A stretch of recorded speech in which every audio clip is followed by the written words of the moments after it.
The message was simple. I had just buried my husband overseas. The flight home was long, my chest still heavy with grief. I didn't ask for comfort, just a ride. My brother replied first, "We're busy, try Uber." Then my mother, "Why didn't you plan better?" I stared at the screen for a full minute. My fingers typed 2 words. No worries. They thought that was the end of it. It wasn't. I've never been close to my family. They orbit each other when convenient, holidays, weddings, when there's an audience. But when life gets messy, they vanish. It's been like that since I was a teenager. When I married Michael, they showed up for the photos, drank at the open bar, then disappeared until Christmas. Michael saw it for what it was. He told me, "You can't expect love from people who only understand transaction." I didn't want to believe him. Then came his illness. Months of treatments, hospital stays. They visited once. Once. My brother brought wine for himself. My mother complained about parking. When Michael died, they sent a group text. "So sorry for your loss. Let us know if you need anything." I needed them to mean it. They didn't.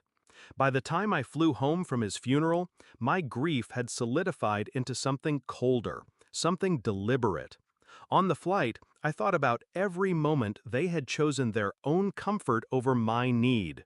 And I realized this wasn't neglect, it was habit. They had always assumed I would endure in silence, that I would forgive. So I decided to change the habit. The first step was timing. My return flight landed hours before the evening news. The second was opportunity.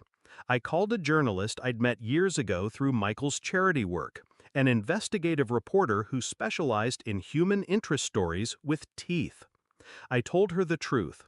Widow returns home from burying her husband. Family refuses to pick her up. She listened in silence, then said, "I'll be at the airport." The third step was the hook. I didn't just walk off that plane, I walked off with Michael's folded flag in my hands. He had been a veteran. The airline had offered to honor him when I landed. I said yes. When the wheels touched down, the plan was already in motion. An airline escort met me at the gate, flag in their arms. The reporter and her cameraman were waiting by arrivals. They filmed as I walked out alone, dragging my suitcase, the flag pressed against my chest. They filmed me glancing at the curb. Empty.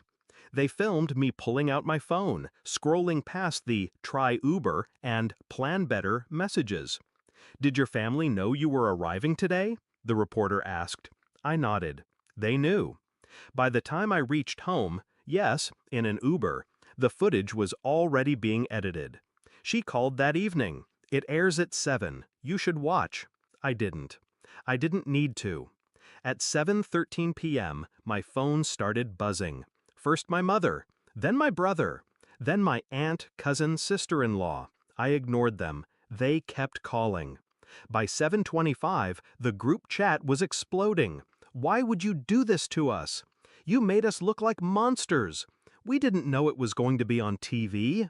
Finally, my brother sent, "Take it down, now." I typed back, "No worries." The segment went viral by morning. Clips all over social media. My quiet walk through the terminal, the folded flag, the empty curb.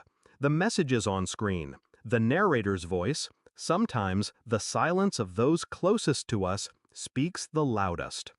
People commented, thousands, calling them selfish, cold. Some found their Facebook profiles. Others messaged me. Strangers offering rides, meals, condolences.